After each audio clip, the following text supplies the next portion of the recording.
Hello students, मैं बीना गुप्ता। आज मैं आपको बीएसटी में आगे बताने जा रही हूँ। लास्ट डे मैंने आपको बताया था पार्टनरशिप क्या होता है और उसकी क्या विशेषताएं हैं।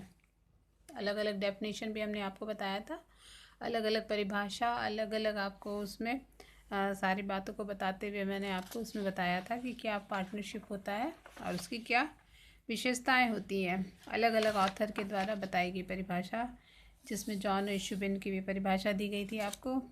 और फिर ये इंडियन पार्टनरशिप एक्ट 1932 सेक्शन 4 के अकॉर्डिंग भी आपको कुछ बताया गया था।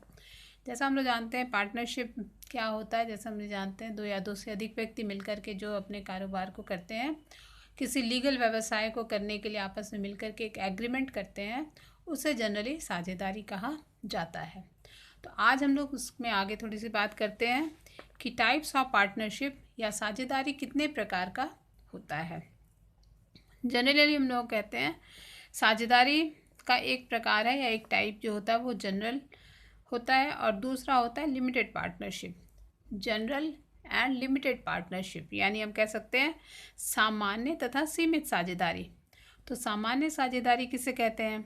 सामान्य साझेदारी में साझेदारों का जो दायित्व होता है यानी लायबिलिटी जो होती है वो असीमित होती है, जिसको हम अनलिमिटेड भी कह सकते हैं। वहीं दूसरी तरफ हम जैसा जानते हैं कि लिमिटेड साझेदारी का मतलब होता है साझेदार में जिसमें दो प्रकार के होते हैं। एक होता है सामान्य, जिसको जनरल कहते हैं, और एक विशिष्ट, जिसको हम स्पेशल कह सकते हैं या फिर ऑर्डिनरी भी कह सकते हैं, जनरल एंड ऑर्डिनरी। तो जनरल साझेदारी किसको कहेंगे या जनरल साझेदार कौन होता है? जनरल साझेदार का जो दायित्व होता है या उसकी जो लायबिलिटी होती है वो असीमित होती है या अनलिमिटेड होती है, जबकि ऑर्डिनरी जो साझेदार होते हैं या कह सकते हैं विशिष्ट जो साझेदार होते हैं, उनका जो दायित्व होता है वो सीमित होता है। सीमित साझेदारी में कम से कम कह सकते हैं एक साझेदार जो सामान्य होता है और दूसरा जो होता है वो असीमित दायित्व वाला होना जरूरी है। इस तरह से हम कह सकते हैं जनरल और लिमिटेड में वही है कि जिसमें साझेदारों का दायित्व असीमित होता है, और इसमें दो तरह के होते हैं, जनरल और विशिष्ट या कह सकते हैं ऑर्डिनरी, जिसमें साझेदारों का दायित्व सीमित और असीमित दोनों तरह का होता है। नेक्स्ट जो है हमारा है वो पार्टनरशिप एट विल या कह सकते हैं particular partnership. Partnership at will का क्या मतलब होता है? जैसा हम जानते हैं ऐच्छिक यानी कि पार्टनरशिप एट विल, और दूसरा है विशेष साझेदारी, जिसको कह सकते हैं पर्टिकुलर पार्टनरशिप। ऐच्छिक साझेदारी का मतलब होता है अनिश्चित काल के लिए तथा कह सकते हैं कोई भी व्यवसाय करने के लिए जो बनाई जाती है, व्यवसाय स्थापित की जाती है या बनाई जाती है। और जबकि कह सकते हैं विशेष साझेदारी का मतलब होता है जिसका उद्देश्य या जिसका ऑब्जेक्ट होता है किसी विशेष काम को पूरा करने के लिए, और उस काम के पूरा होने से ही वह व्यवसाय बंद हो जाता है। यानी ऐच्छिक जो होता है वो पार्टनरशिप एट विल, और पार्टनरशिप पर्टिकुलर का मतलब ही हुआ कि किसी विशेष काम के पूरा होने के बाद वो पार्टनरशिप अपने आप भंग हो जाती है या कह सकते हैं वो पूरा होने के बाद वो समाप्त मानी जाती है। इस तरह से पार्टनरशिप एट विल और पर्टिकुलर पार्टनरशिप टाइप में हम बता सकते हैं। नेक्स्ट है लीगल साझेदारी, यानी लीगल और एक है इल्लीगल पार्टनरशिप। तो लीगल साझेदारी और इल्लीगल साझेदारी क्या होता है? जैसा हम जानते हैं वैध और अवैध साझेदारी।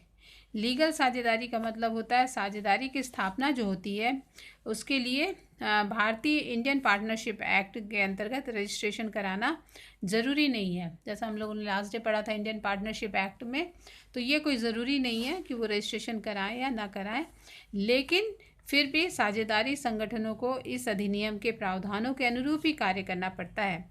रजिस्ट्रेशन मस्ट नहीं है, लेकिन फिर भी उनको उसी के अनुसार काम करना है कि जो रूल उसके इंडियन पार्टनरशिप एक्ट में जो रूल बनाया गया है। इसमें क्या होता है कि जो साझेदारी अपना कारोबार या व्यवसाय जो होता है उस अधिनियम के प्रावधानों के अंतर्गत करती है उसको लीगल साझेदारी कहेंगे। जो उसके इंडियन पार्टनरशिप के उसमें चलेगी उसको लीगल कहेंगे, और जो नहीं फॉलो करेगी उसको इल्लीगल कहेंगे।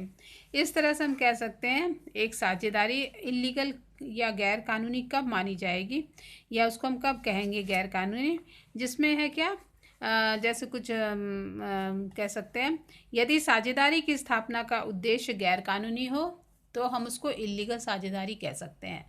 मतलब कह सकते हैं कि उसका उद्देश्य जो होता है वो गैर कानूनी हो या कानून से हट करके हो, तब उसको गैर कानूनी कहा जा सकता है। नेक्स्ट है साझेदारी का जो व्यवसाय है वो सार्वजनिक पॉलिसी या कह सकते हैं पब्लिक पॉलिसी के विपरीत अगर हो जाता है तो वैसे को भी इलीगल पार्टनरशिप कहा जाएगा। नेक्स्ट है साझेदारों की जो संख्या निर्धारित की गई है मिनिमम और मैक्सिमम, अगर मिनिमम और मैक्सिमम संख्या से उसमें कह सकते हैं अधिक मिनिमम से कम हो और मैक्सिमम से अधिक हो तो वैसी हालत में भी उसको इल्लीगल साझेदारी कहा जाएगा। और नेक्स्ट है साझेदारी में क्या होता है कि कभी कभी साझेदारी जो होता है साझेदार जो होता है वो किसी विदेशी शत्रु के साथ अगर कोई व्यक्ति साझेदारी में दूसरे के साथ शामिल हो जाता है तो वैसी हालत में उसको भी इल्लीगल कह सकते हैं। यानी वही है, साझेदारी में कोई शत्रु देश का कोई व्यक्ति साझेदार हो जाता है या एनिमी देश का शत्रु के साथ अगर कोई बिजनेस करने लग जाता है तो वैसी हालत में उसको भी इल्लीगल साझेदारी कहा जाता है। इस तरह से हम कह सकते हैं कि लीगल और इलीगल दो तरह का होता है। लीगल का मतलब वही है जो कि इंडियन पार्टनरशिप एक्ट के तहत चलता है, और जो उसके नियम से हट के जो काम करता है उसको इलीगल साझेदारी कह सकते हैं।